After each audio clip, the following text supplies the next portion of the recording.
14 जून 2025 रोजी नांदूर मध्यमेश्वर बस सफारीचे उद्घाटन करण्यात आले।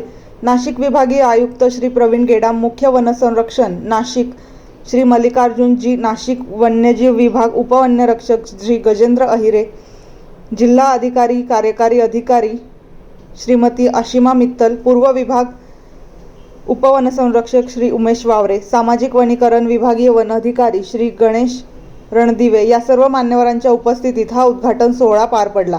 मुख्य वनसंरक्षण नाशिक कार्यालय, अरण्य संकुल, जुना मुंबई आग्रा रोड, त्र्यंबक नाका, नाशिक येथून दररोज सकाळी 7 वाजता ही बस सफारी सुरू होईल व पर्यटकांना नांदूर मध्यमेश्वर अभयारण्यास भेट देऊन दुपारी 12 वाजेपर्यंत पुन्हा नाशिकमध्ये येईल।